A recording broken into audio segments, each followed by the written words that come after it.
The presser foot lever has some slack and there has to be a higher clearance. A simple adjustment of 5 minutes or less. Remove the needle to reduce chances of injury. Remove the presser foot and lower the presser bar to the down position. By doing so you reduce the tension on the tension spring and it's safe to remove the presser foot adjustment screw. It can be a long turn or somewhat short like this one.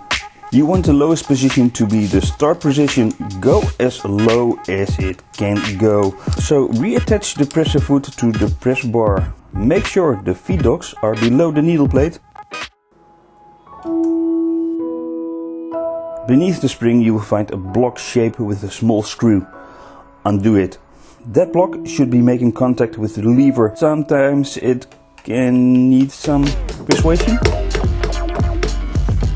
Great, now redo the screw and really turn it tight. Replace the pressure spring all the way. Reattach the faceplate, insert the needle and done. Good luck!